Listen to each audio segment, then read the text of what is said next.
Mas vamos lá. Gente, como eu estava conversando com vocês, eita, tá tudo trocado aqui. Só um minutinho.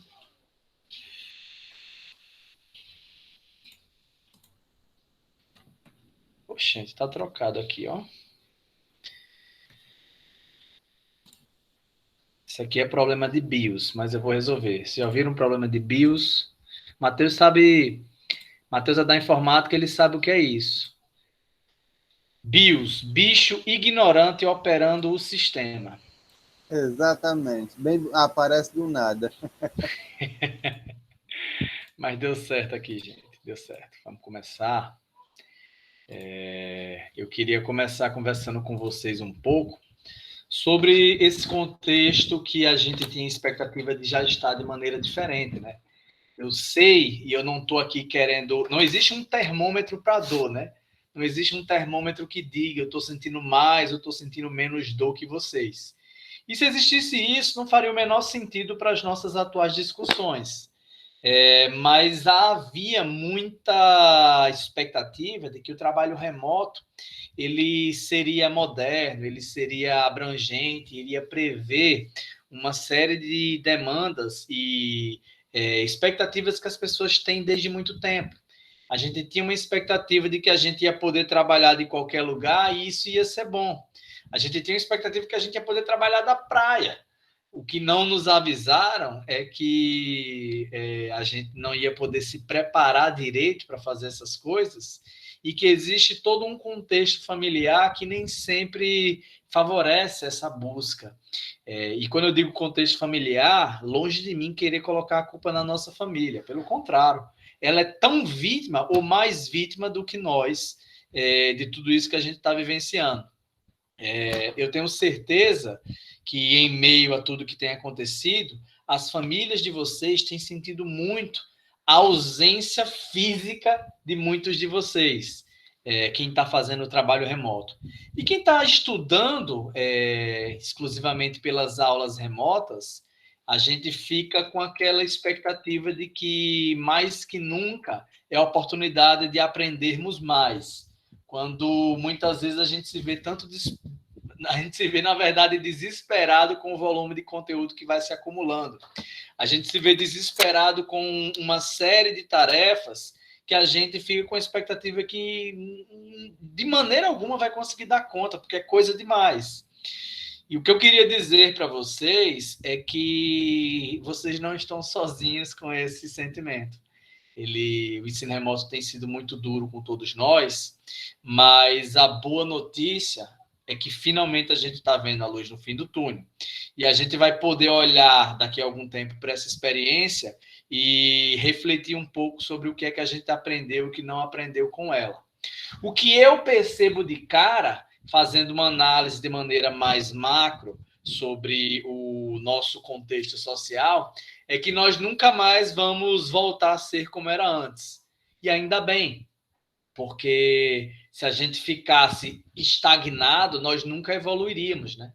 Nós temos hoje a possibilidade de aprendermos coisas que em outro momento nós não só não tínhamos essa oportunidade, como aparentemente não havia nem a demanda por elas. E essas coisas que eu me refiro, por exemplo, sobre o aperfeiçoamento quanto à sistemática de e-mails, uma série de sistemas que a gente está tendo contato, uma série de procedimentos à distância, e que eu não quero, nessa segunda parte da fala, contradizer o que eu falei sobre os problemas disso. São fatos, a gente tem que se acostumar com isso e tentar aprender com essas coisas. A minha sugestão, que inclusive eu já falei para vocês em outro momento, e eu gostaria de repetir agora, é que vocês não fizessem das vantagens do ensino remoto o problema do ensino remoto. Deixem para estudar quando dá. Tentem manter uma rotina na medida do possível. Tente toda noite estar de frente para o computador ou para o celular. Tente fazer isso do mesmo jeito que você faria se estivesse indo para o IFCE. E aí eu tenho certeza que o semestre vai ser mais produtivo para vocês. Gente, Aproveitando que eu estou falando isso, eu vou, este semestre, mudar a sistemática com vocês. Certamente vocês notaram que a gente teve menos aulas síncronas, que é esse momento em que eu estou conversando diretamente com vocês e vocês podem interagir comigo.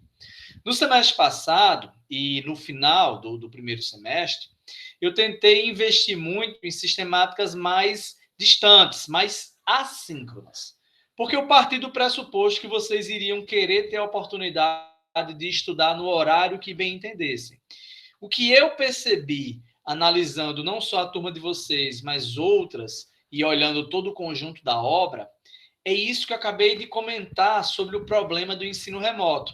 Acaba que muitas vezes a gente deixa o conteúdo à disposição e ele nem é acessado. Então, acaba que a gente gasta muito tempo, desprende esforço, energia em um conteúdo que não é muito bem aproveitado. E é lógico que eu tenho consciência que no ensino presencial, às vezes, a gente passa pela mesma coisa. Não adianta você ir para o IFCE e ficar lá só de corpo presente, né?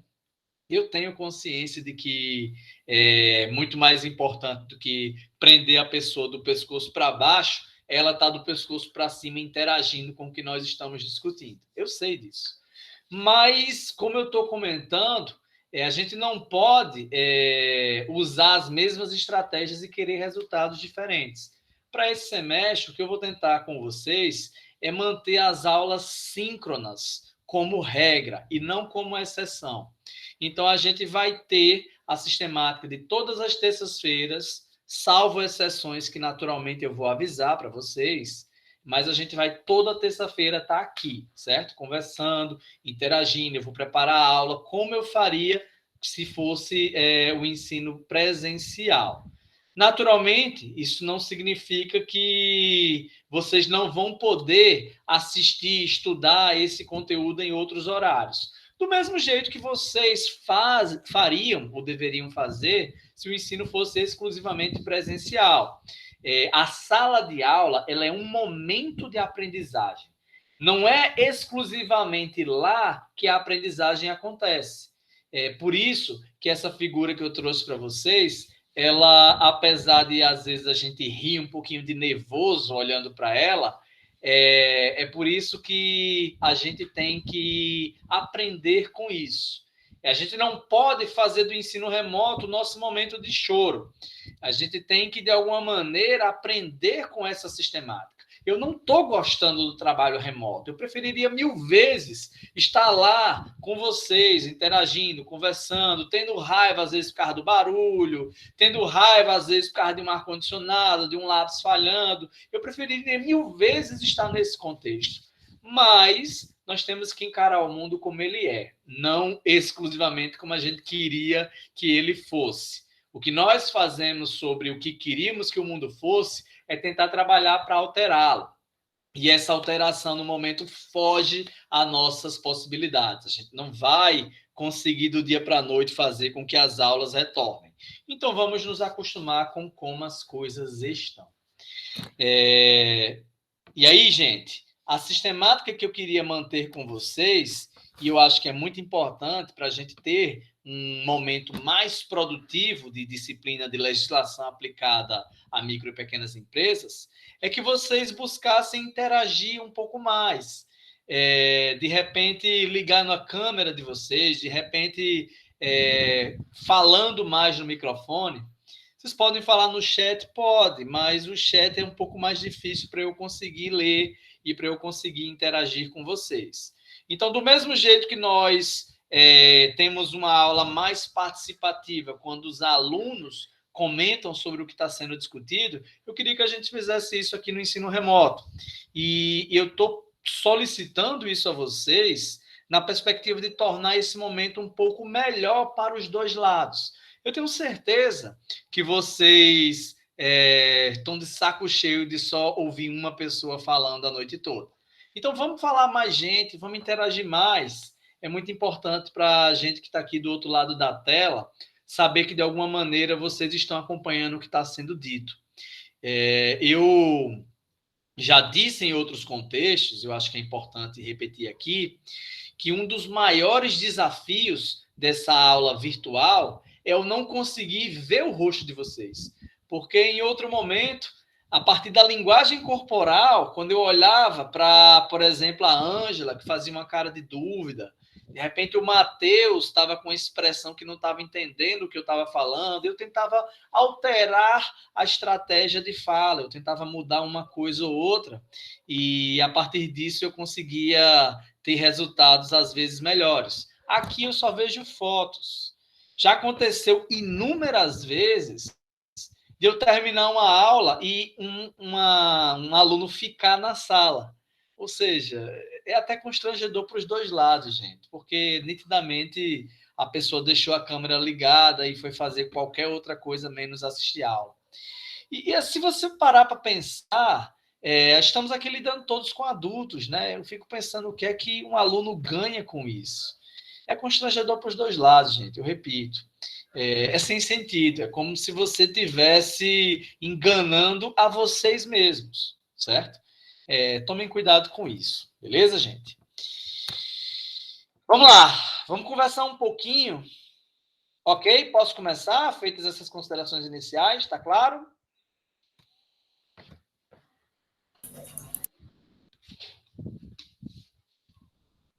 Sim, professor, pode começar.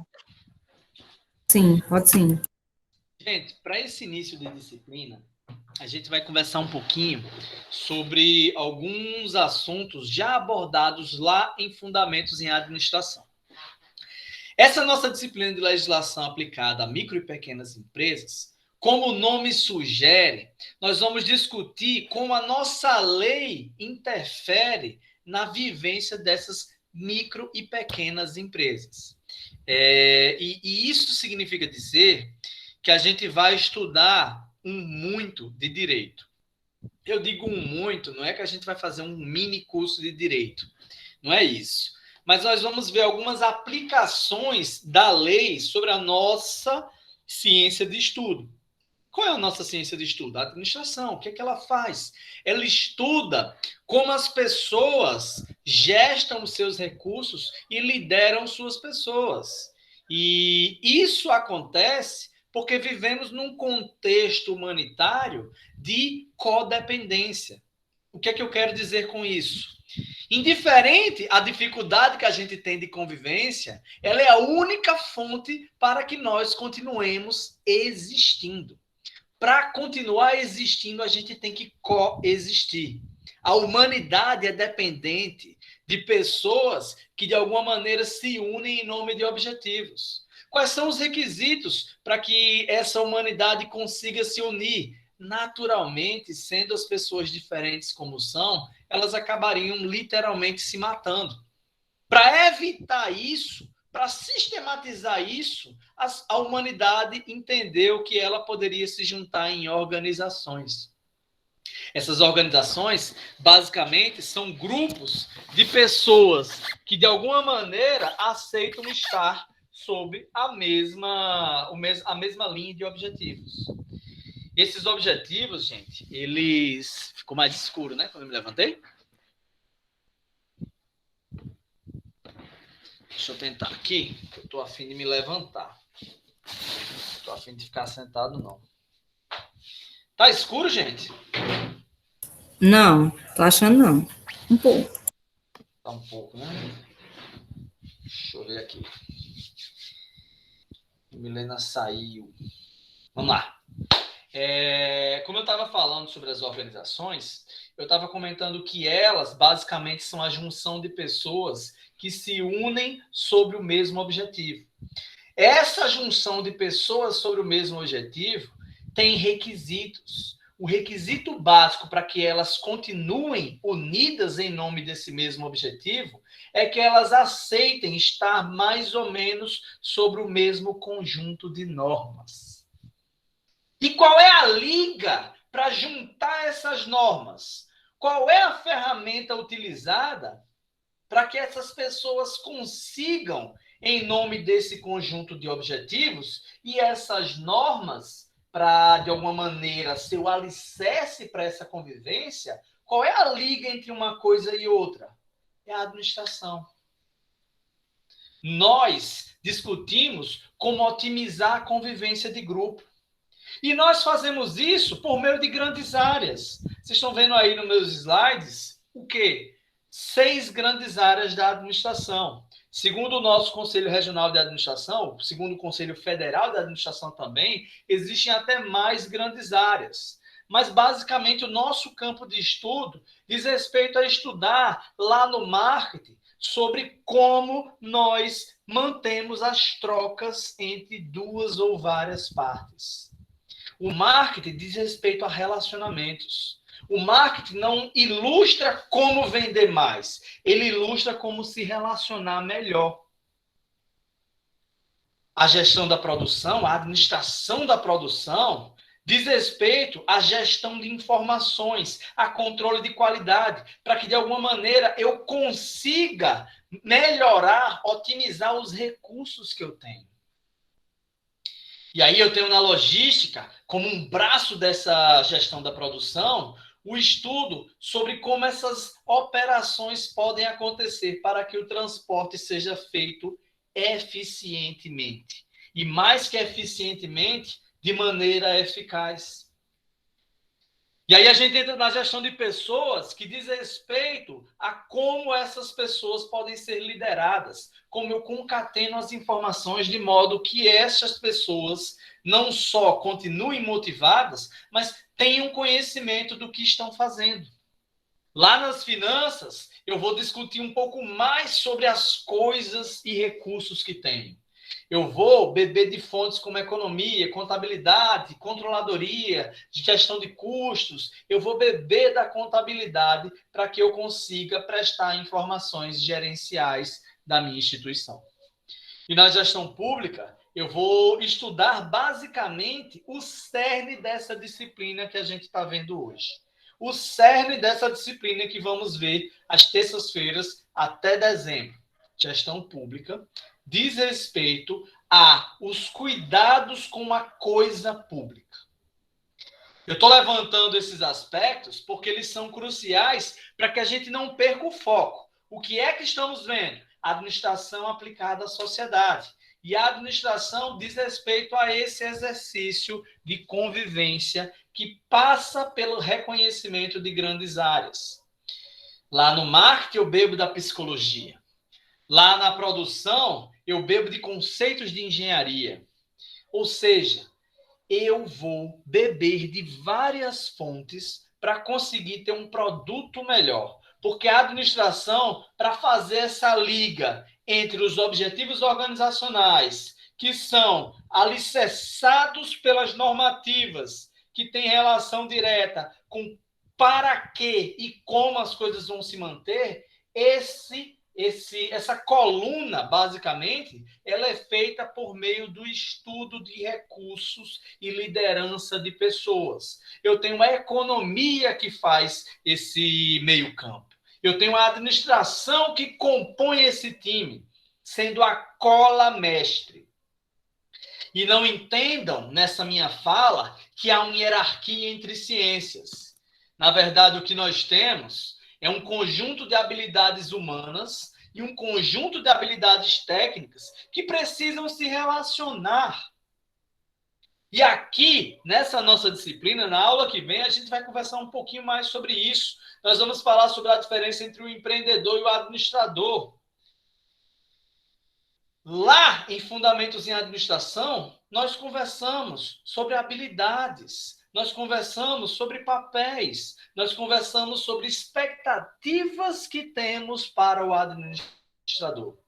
E aqui, numa discussão mais sobre a legislação, a partir desse conjunto de coisas, é importante que tenhamos ciência que elas não estão soltas no ar.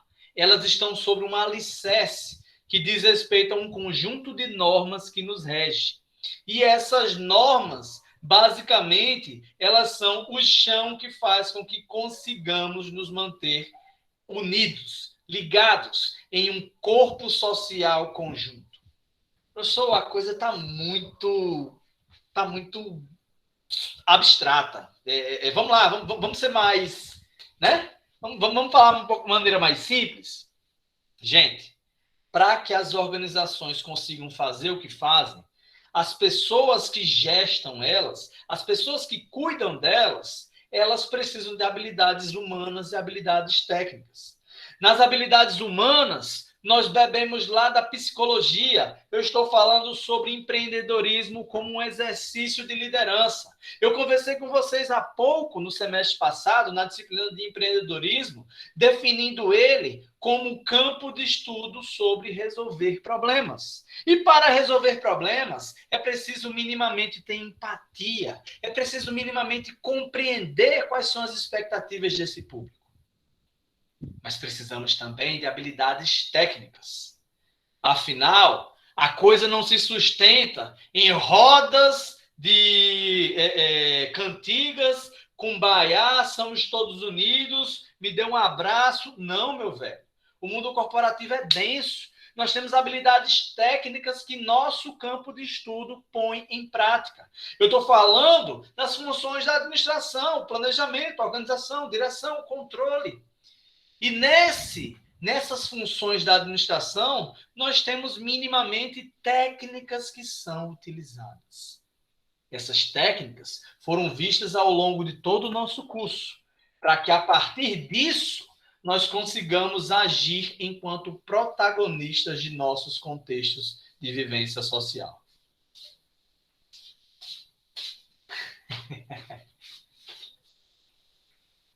Deu oi pro pessoal? Oi, pessoal. Boa noite. Oi, boa noite. Diga, tudo bem com vocês? Tudo bem com vocês? Tudo bom? Com você? Tudo. Mostra o George. Boa noite, Samuel 2.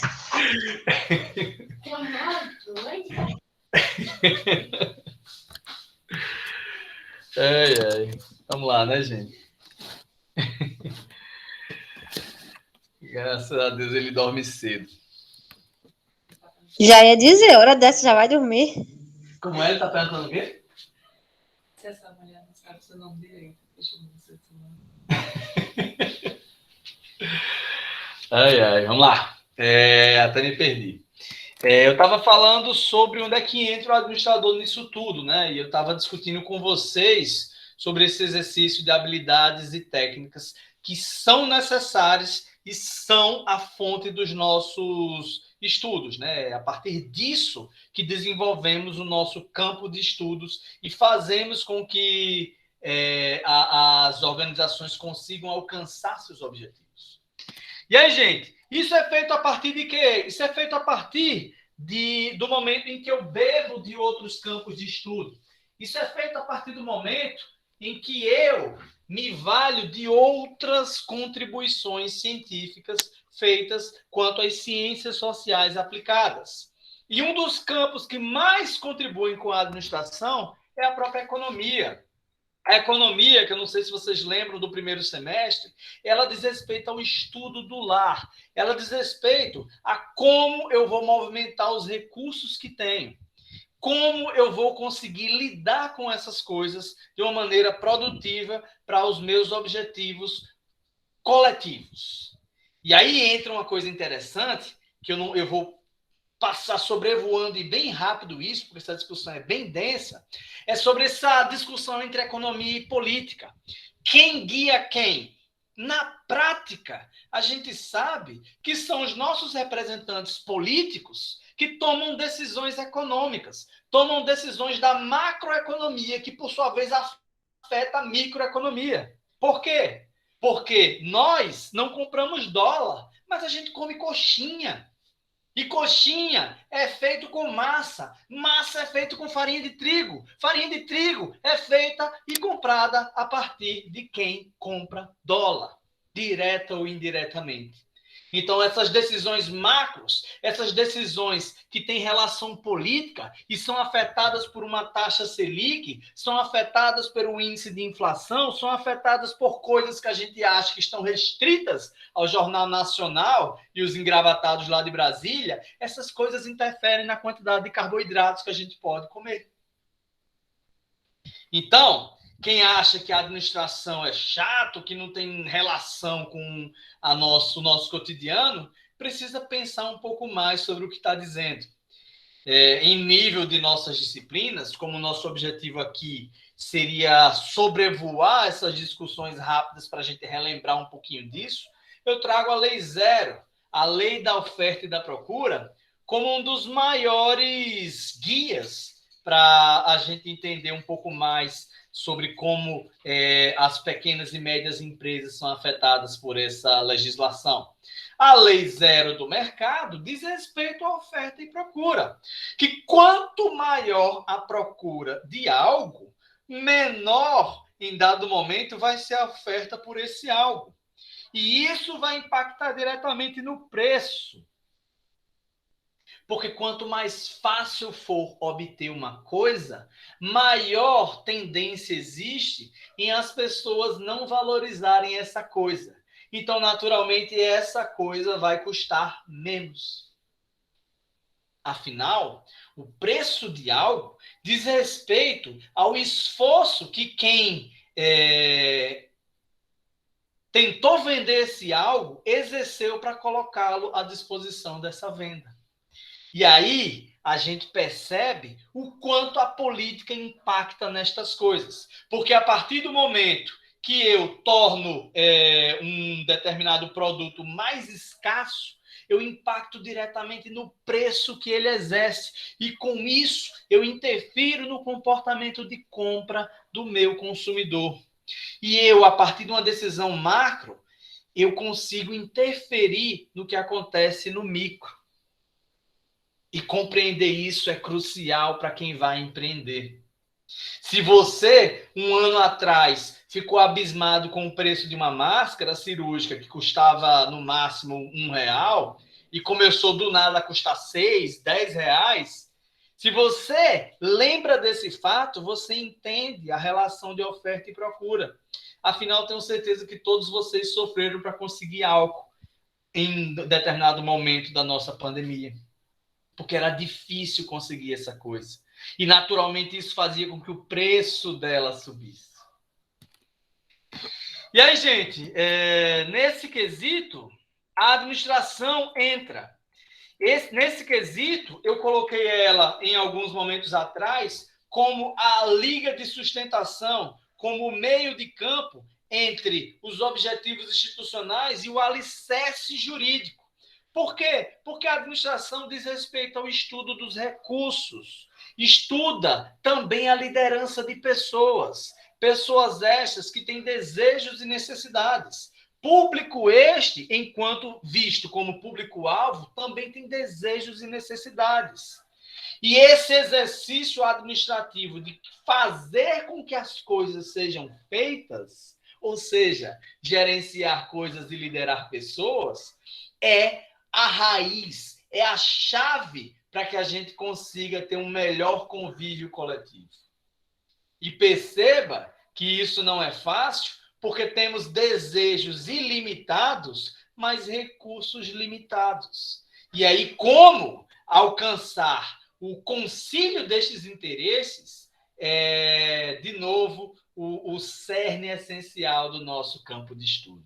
Esse meio-campo, ele não é feito naturalmente, porque a lei é seca e fria, e os objetivos organizacionais são altos e difíceis de serem alcançados. Como a gente vai transformar essas coisas em realidades é um exercício não de apenas 1 ano e meio em um curso técnico em administração, mas é um exercício de uma vida toda de análise e atualizações.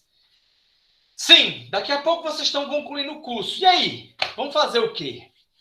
Eu recomendo fortemente que, independentemente de começar outro curso, começar um negócio, começar a trabalhar, continuar trabalhando, tentar outro emprego, eu recomendo fortemente que, indiferente a isso, vocês continuem estudando.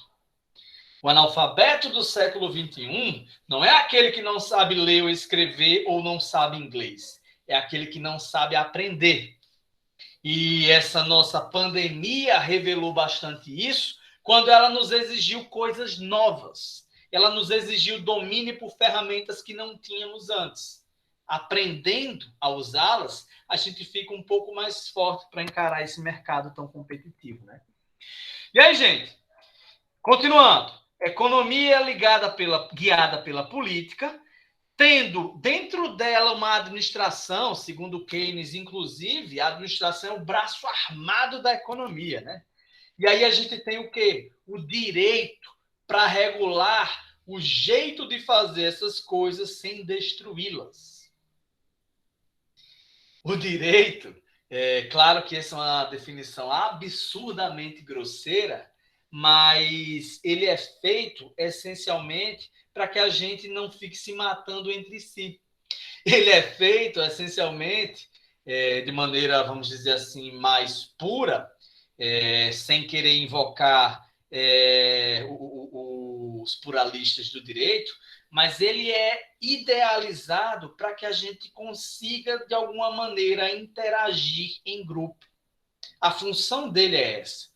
Porque você tem um grupo de pessoas que têm objetivos em comum, mas dentro desses objetivos em comum, nós temos desejos individuais, nós temos objetivos individuais, nós temos complexidades próprias, porque as pessoas não são fixas, elas vão evoluindo. Existe uma constante transformação entre os seres vivos, psicologicamente e fisicamente também, natural, que faz com que eles sejam volúveis, eles mudem e eles se comportem não exatamente de uma maneira previsível. O direito visa prever, a partir de um código de regras, uma sistemática de vivência conjunta, para que essas pessoas não se atropelem entre si, para que essas pessoas não se matem entre si. Isso, naturalmente, é um exercício evolutivo, porque se eu falei que as pessoas mudam, o direito precisa mudar. A administração muda constantemente. A política e a economia nem se fala. Por que o direito seria uma ciência fixa? Não faz sentido. Claro que a gente pode, a partir dessa fala, dizer que, professor, então a gente, se tem um código de regras que se altera, a gente acaba não tendo nada, né? Porque é só fulano que tem poder, ele ir lá e alterar a lei e acabou. O que vocês acham disso? Como é que entra a lei nesse caldeirão de efervescência social? Nós temos pessoas com objetivos diferentes que se deitam sobre o mesmo teto, mas pensam diferentes sobre muita coisa sobre esse próprio teto. O que a gente faz para não permitir que essas pessoas se matem?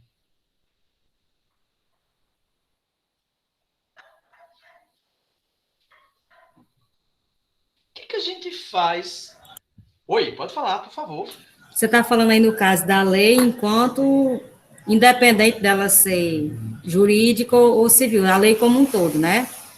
É justamente para isso aí, para evitar que se matem, que criam essas normas, né? Pode dizer, normas de convívio, Perfeito. Regras, para que haja um limite que haja um respeito entre as diferenças e o que é tolerável e não. Respeito! Excelente palavra-chave. Se a gente tivesse presencialmente, eu ia escrever no quadro isso agora. E é muito legal isso aí que você falou, Ângela, porque, veja só, não necessariamente a gente pode interpretar essa discussão sobre o direito exclusivamente pelas leis do nosso Código Civil, Código Penal, Constituição, enfim. Vamos pensar sobre regras de conduta. Vamos pensar sobre expectativas que a gente faz a partir dessa convivência. Quando você começa a sair com uma pessoa, qual é a regra tácita? Qual é a coisa que você espera a partir do momento que você começa a ficar com alguém? Qual é? A gente não está namorando. Beleza. Mas isso não significa que tu vai sair por aí chafurdando e fazendo o que quer, né? Por quê, né? Porque... Percebe? Não tem um porquê. Além da expectativa do outro lado. Não tem um porquê que esteja escrito numa lei. Mas existe um porquê de expectativas morais. E aqui, gente, entra uma caixa de Pandora, porque a moral, ela é uma coisa individual. O que eu interpreto como moralmente certo, não necessariamente tem a ver com o outro lado.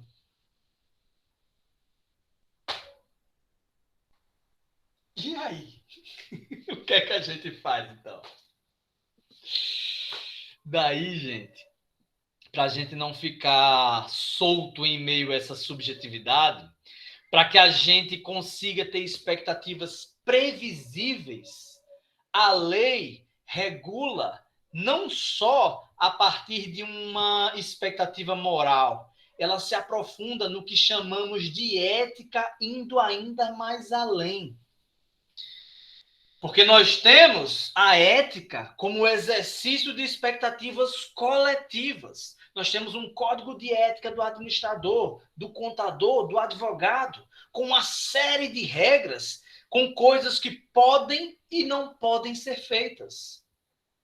Isso é ética, diferente da moral.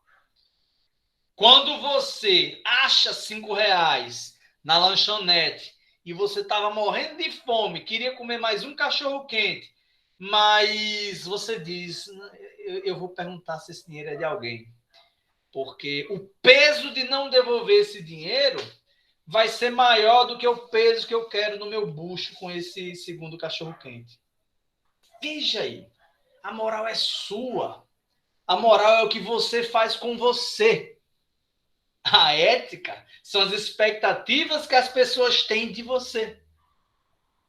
E o direito entra como um guarda-chuva maior.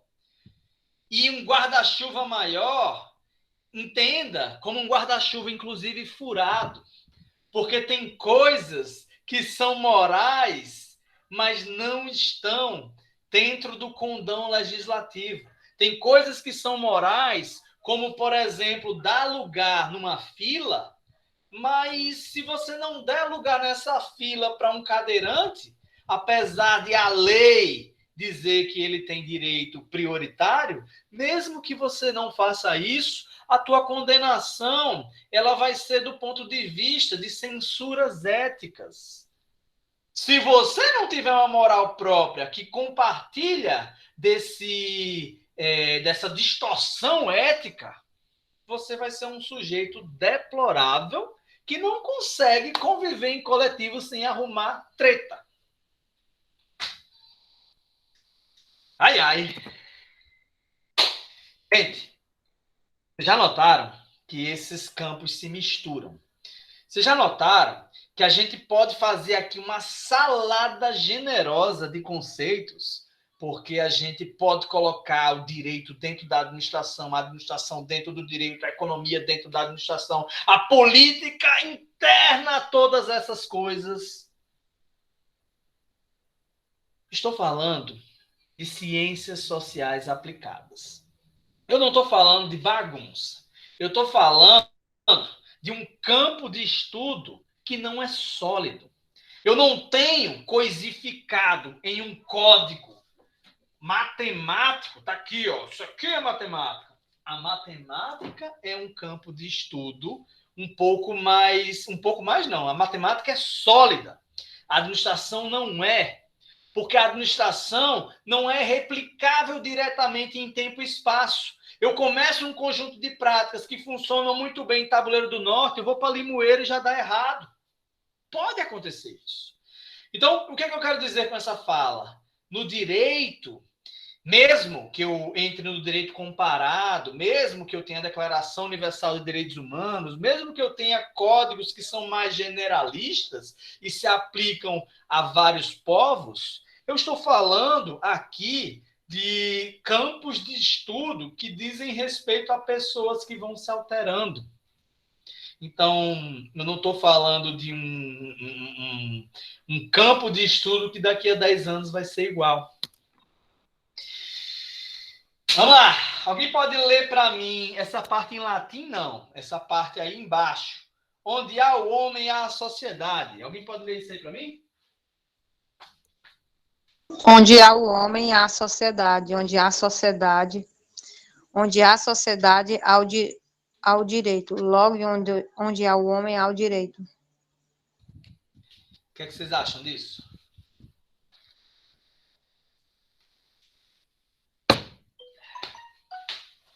O que é que vocês entendem por essa máxima romana? Que só pode ter direito se tiver um homem lá. É muito confuso isso aí. Vice-versa também, né? Se eu tenho homens em um determinado local, eu vou ter um conjunto de normas que mantém eles juntos. A nossa espécie, apesar de ela ser uma espécie gregária, ou seja, apesar dela ser uma espécie feita para estar junto de outras pessoas, ela é absurdamente predatória. Ela tem uma coisa a mais pela que algumas pessoas chamam de instinto de sobrevivência, outras chamam simplesmente de filha da putice. A gente gosta, parece, de estar tretando. E para que a gente trete menos, para que a gente brigue menos, nós nos organizamos em instituições que, a partir de uma vivência conjunta, minimamente conseguem manter as pessoas sobre um objetivo. E esse objetivo, para que ele continue sendo idealizado, em conjunto, inclusive com outras organizações, é necessário que haja um código mínimo de regras. Por quê? Porque se não houvesse um conjunto de regras aceitas por aquelas pessoas, imagina o que é que poderia acontecer. Imagina que a gente vive em Tabuleiro do Norte, mas Tabuleiro do Norte não é uma cidade nos padrões que conhecemos, ela é só um amontoado de casas que foram se juntando. E aí, imagina que não tem um código para dizer qual o tamanho mínimo ou máximo da minha calçada. Fulano faz a calçada assim, fulano faz a calçada assado, é uma diferença de nível daqui e dali. Eu posso fazer minha casa em qualquer lugar da rua, inclusive fechando a passagem de determinadas pessoas. Eu posso colocar minha janela em qualquer lugar, indiferente a meus vizinhos. Eu não preciso me preocupar com o descarte do meu lixo. Eu não tenho sequer alguém que apanhe meu lixo. Vocês percebem que eu não estou falando de pessoas, eu estou falando de caos. E quem organiza para que esse caos seja 50 centavos minimizado? Quem faz isso?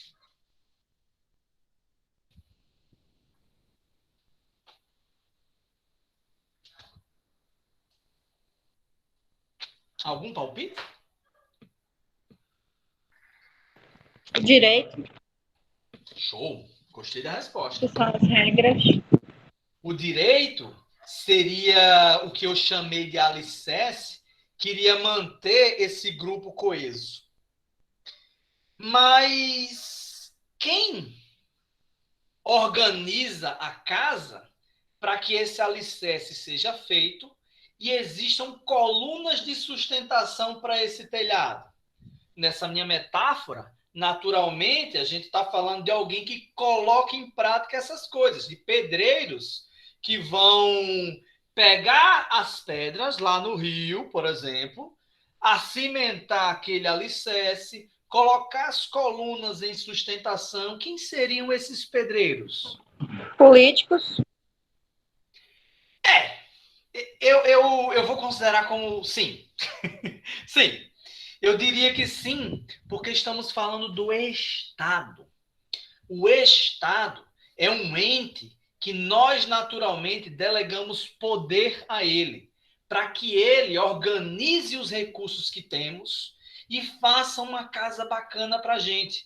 E o que eu quero dizer com casa bacana com a gente? Para a gente. Eu quero dizer que a economia estuda os recursos que temos. A economia estuda do lar. O Estado é que faz esse lar ter algum tipo de significado. E essas relações de Estado, inclusive, interagem não apenas no microcosmo, porque elas se relacionam com outros estados, existem outras nações, existem outros países. E para que esses países interajam com o mínimo de civilidade, eles precisam de um código que regule como isso acontece. Internamente, para que haja essa relação lá de fora, a casa tem que estar minimamente concisa. Um mínimo consenso entre quem é o Estado. Como é que ele influencia na nossa vida? Em quase tudo.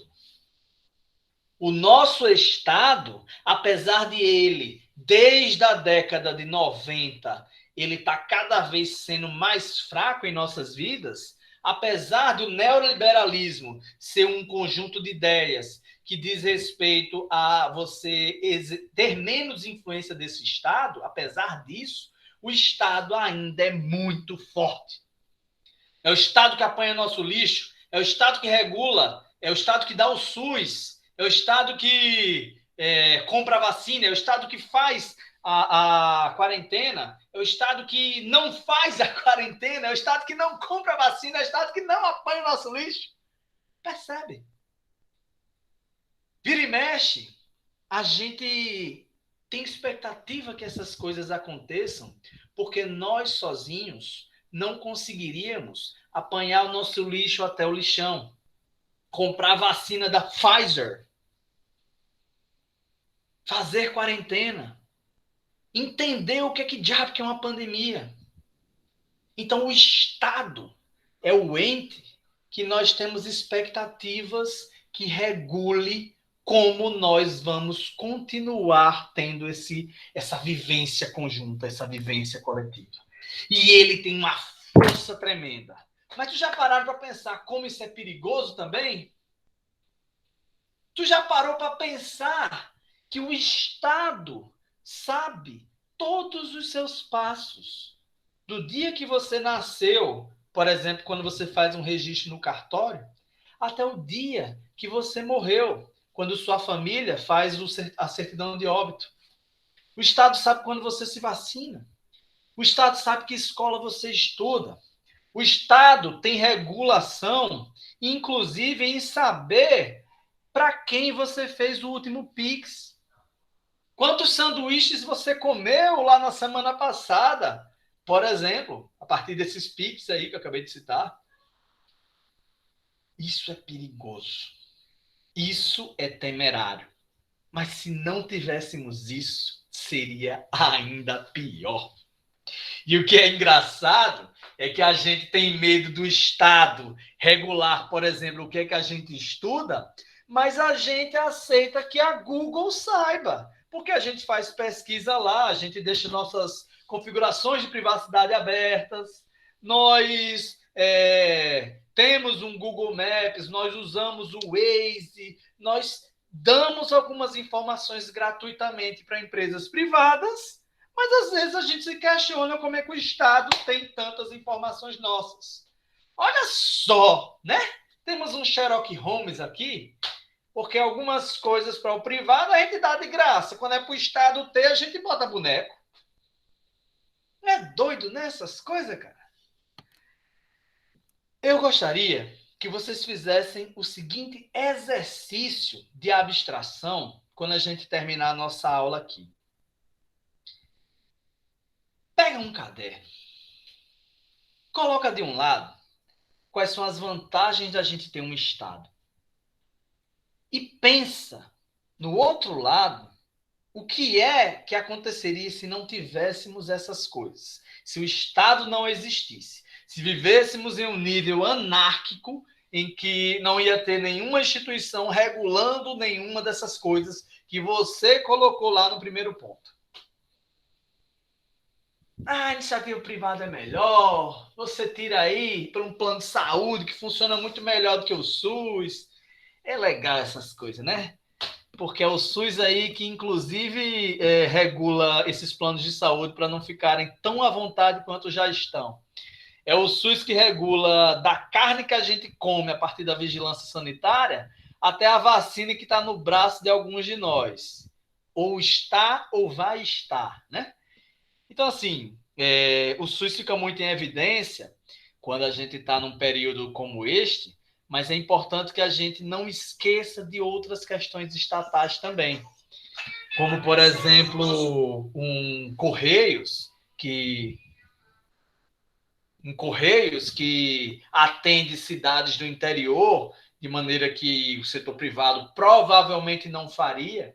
Como, por exemplo, uma Petrobras que tem relação direta com manter, bem ou mal, o país competitivo quanto ao uso de recursos. E, enfim, eu posso elencar uma série de coisas, mas eu vou acabar fugindo um pouco do nosso tema. Eu queria continuar nessas nossas reflexões sobre o que é o Estado. De uma maneira mais grosseira, eu trouxe essa definição de Estado. Alguém pode ler aí para mim? Estado, conjunto de instituições. Alguém pode ler para mim? Estado, conjunto de instituições que representam pessoas submersas a uma lei que é coletiva e se sobrepõe aos interesses particulares. Tal lei exerce um poder de origem em um território. Isso é muito legal, Matheus. Isso é muito legal, porque aqui, veja, aqui nós temos um dos princípios do direito brasileiro. Os interesses particulares estão abaixo dos interesses coletivos.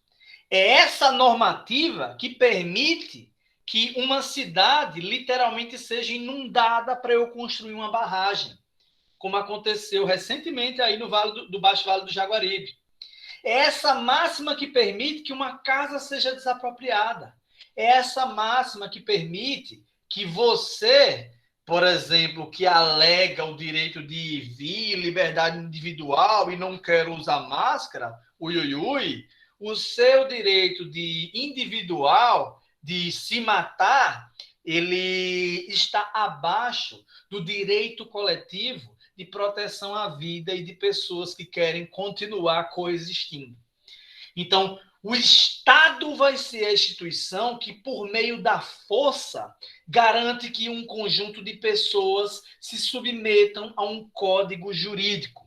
E é importante dizer que essa própria lei, ela tem origem em um determinado território, um determinado conjunto espacial de pessoas que, por determinada afinidade, se juntaram com objetivos em conjuntos e têm uma cultura em particular e elas aceitam um mínimo código de regras. Essas pessoas se juntaram em um governo.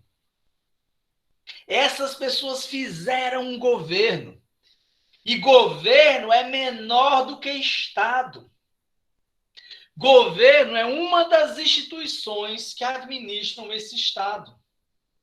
O governo sempre será transitório. Apesar de alguns líderes nossos não entenderem isso, o governo passa. O Estado não. O Estado é a instituição máxima que representa nós. O governo é uma representação transitória de um coletivo de pessoas. E perceba que eu não falei do coletivo da maior parte das pessoas. Porque nem necessariamente é a maior parte. A nossa legislação, ela, a partir do sistema majoritário, ela prevê uma eleição não necessariamente exigindo que a maior parte do país escolha para que aquele resultado aconteça. Mas isso é outra discussão, gente. O fato é que governo é menor do que Estado. Eu trouxe essas duas nomenclaturas aí, essas duas logomarcas, para que fique bem claro. Pátria Amada Brasil, esse símbolo do atual governo federal, governo federal. Isso é menor do que a República Federativa do Brasil. O Brasil é uma instituição maior do que o governo Jair Messias Bolsonaro. Que você goste dele ou não, é menor do que o Brasil. Isso é fato. É o que é um código minimamente aceito para que haja um sistema eleitoral, para que haja um sistema de organização conjunta.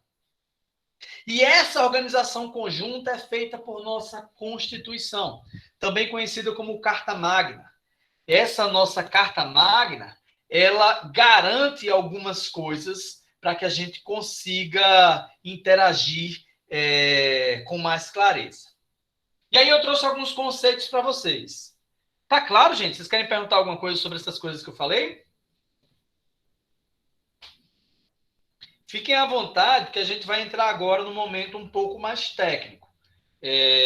Aqui é o segundo momento da aula, né? A gente discutiu até agora, em tons mais subjetivos, algumas reflexões de alguns conceitos sobre o que é administração, o que é economia, o que é direito.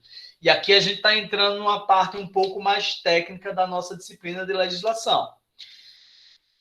Estado seria a representação, vou até repetir o conceito, é o conjunto de instituições que representam pessoas, e governo é uma dessas instituições.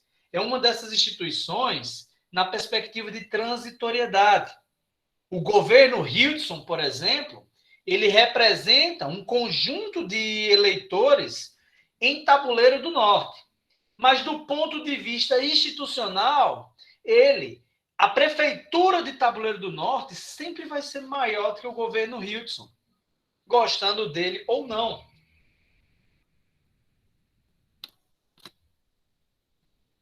População, gente, o que é? Alguém pode ler para mim?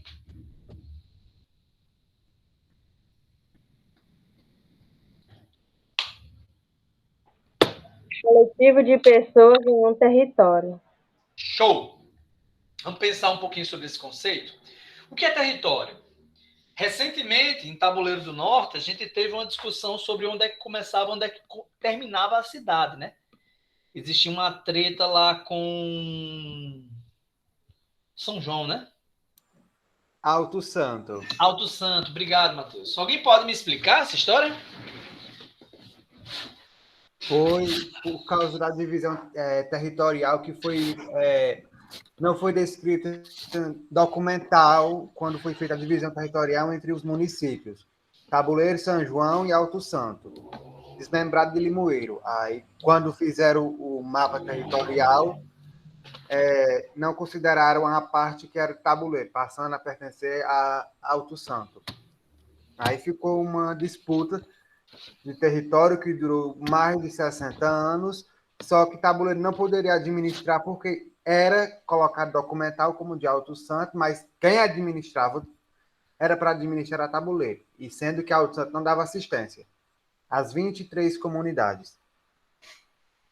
Legal essa história aí. Obrigado, viu, Matheus? Aqui na minha cidade aconteceu uma coisa parecida. Eu moro em Areia Branca, para quem não sabe, e a gente fica a 48 quilômetros de Mossoró. Uma coisa interessante sobre o território de Areia Branca é que o caminho até Mossoró é uma BR-110. E aí você tem algumas comunidades, né? Serra Vermelha, Freire, Garavelo, enfim. Em determinado momento, acaba o território de Areia Branca e começa o território de Mossoró. Curiosamente, isso acontece de um lado, em que tem casas, em que tem população, Mas, do outro lado, isso acontece um pouco de maneira diferente. Do outro lado, que você só tem poços de petróleo, do nada vira Mossoró, né? Então, você tem poços de petróleo de um lado, Mossoró, do outro lado, pessoas, Areia Branca. É esquisito, né? Mas é isso mesmo. É isso mesmo que aconteceu por aqui. E é análogo ao que Matheus acabou de contar sobre Tabuleiro e Alto Santo. A gente tem uma série de municípios que existem esquisitices jurídicas, inclusive, né? Porque por mais que a lei não tenha sido bem redigida, ela é uma lei que dizia que era assim, assim, assado. E aí entra o que eu falei com vocês sobre a evolução, né? Nem sempre a lei ela nasce pronta. É preciso revê-la constantemente, como aconteceu com o Tabuleiro, e como um dia eu espero que aconteça com Areia Branca também. Mas, quanto à população, gente, eu queria que vocês entendessem como um conjunto de pessoas que se identificam por estarem em um determinado território. Povo já tem a ver com o conceito de cidadania. Aqui eu estou falando da participação política ativa. Um exemplo prático dessa situação que vocês comentaram sobre Tabuleiro e Alto Santo é a questão do voto, né? Eu tenho certeza que existiam, e existem ainda, algumas aplicações práticas com o fato de uma determinada parte do território ser cuidada por um prefeito, mas as pessoas que moram lá votarem ou escolherem sobre outra cidade, né? E, naturalmente, isso interessa mais que seja resolvido a um lado do que ao outro. E aí, gente, eu não estou querendo levantar isso aqui como certo ou errado, eu estou apontando como fatos, né? Entrando um pouco no conceito agora de nação, nós temos uma reflexão um pouco mais subjetiva. A gente está falando aqui sobre pessoas que têm algum tipo de identidade material ou imaterial. Eu estou falando de pessoas que se identificam com determinada cultura. Um exemplo bem grosseiro, mas que vocês vão entender o que eu quero dizer. Quando eu falo nação rubro-negra, o que é que vocês entendem? Time de futebol, né? É o Flamengo, é? Isso. Dependendo de onde você fala, vai dizer que é o Flamengo. Se estivéssemos na Bahia, talvez vocês achassem que eu estava falando do Vitória. Mas o fato é que nós temos uma característica cultural que identifica um conjunto de pessoas, que elas não estão necessariamente no mesmo território. Eu tenho flamenguistas lá na Espanha, eu tenho flamenguistas em Tabuleiro do Norte, eu tenho flamenguistas no Rio de Janeiro. Quando eu falo nação rubro-negra, e eu quero me referir ao Flamengo, eu estou falando sobre um conjunto de pessoas que têm uma identidade cultural em comum, mas não necessariamente elas estão juntas. Quando eu falo de uma maneira mais abrangente da nação dos judeus, eu estou falando dos judeus ao longo de todo o planeta. Quando eu falo nação muçulmana, eu estou me referindo a todas as pessoas que se identificam religiosamente como muçulmanos, independentemente de estarem próximos ou não no mesmo território. E as aplicações práticas disso são muitas, pessoal. Muitas mesmo. Quer um exemplo direto? Eu tenho na Espanha alguns conflitos separatistas de um conjunto de pessoas, de uma nação, de um povo que está numa determinada parcela do território espanhol e quer se separar. É a comunidade basca. Eu tenho, por exemplo, que aconteceu no Brasil a Guerra da Cisplatina. Lá, o que hoje conhecemos como Uruguai já foi território do Brasil. E eles se separaram. Eles viraram, a partir de um conceito, a partir de um conjunto unificado de nação, eles se separaram, assim como o Rio Grande do Sul tentou fazer na revolta da Farroupilha. Assim como tivemos vários conflitos separatistas, e ainda temos ao redor do mundo, de um povo, de uma nação que se identifica e quer tomar para si um determinado território. E aqui entra uma coisa interessante, porque a gente percebe que não há uma lógica muito clara sobre como essas coisas acontecem. Um exemplo prático é Fernando de Noronha, que é um território que geograficamente fica mais próximo do Rio Grande do Norte, mas as pessoas que estão lá votam para governador de Pernambuco. Fernando de Noronha pertence a Pernambuco, apesar de estar mais próximo do Rio Grande do Norte. A Guiana Francesa, que é um país que fica vizinho à Guiana, subindo aqui na América do Sul, ela é francesa. Apesar de não ser na França. Você tem o Alasca, que fica vizinho ao Canadá, mas que pertence a quem? Aos Estados Unidos. Esse conceito de território, ele não tem uma relação direta com proximidade geográfica, mas aqui a gente percebe a intersecção desses assuntos, porque nós temos, não necessariamente dentro de um espaço territorial, o mesmo povo vivendo harmonicamente. É tanto que em alguns lugares, literalmente, dá muita treta. E aí, aqui entra o conceito de soberania, porque soberania é autonomia para um povo cuidar de si em um determinado território. Quando nós temos discussões lá na ONU, em que o nosso presidente alega que o Brasil tem soberania, logo pode queimar a Amazônia como bem entender, quando ele alega isso, ele está dizendo e invocando um entendimento global de que o país cuida do seu povo. E o que ele faz com o seu povo não é assunto do resto do mundo. É um conceito naturalmente relativizável, né? Mas é o que está por trás desses argumentos e notícias jornalísticas que a gente acaba vendo por aí. Aí, gente, eu trouxe algumas imagens para tentar ilustrar esse assunto melhor. Povo seria o quê? Um conjunto de cidadãos de um país. E esse povo, via de regra, ele está sobre o mesmo regime jurídico. Aqui, a gente tem o conceito de território, que tem a ver com área delimitada. O território de Tabuleiro do Norte teve alteração. O território brasileiro diz respeito a esse espaço espacial que vocês estão vendo aí. Governo seria a instância que gesta e lidera um determinado povo. Nação já seria um conceito um pouco mais sociológico. São pessoas que têm uma identidade conjunta. Elas têm algum tipo de, vamos dizer assim, proximidade cultural entre si. E aí, para a gente finalizar essa parte, é importante que a gente esclareça alguns pontos. Vários deles, inclusive, eu já citei. Nem toda a população vai ser povo.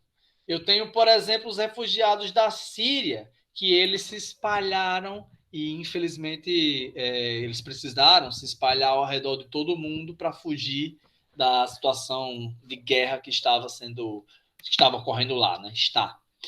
O mesmo território ele pode ter várias nações. Inclusive, tem um conceito que eu não citei, porque há uma certa polêmica dentro dele, que é a ideia de etnia, né? São pessoas que se ligam por um traço fenotípico, né? Elas se identificam com um determinado traço,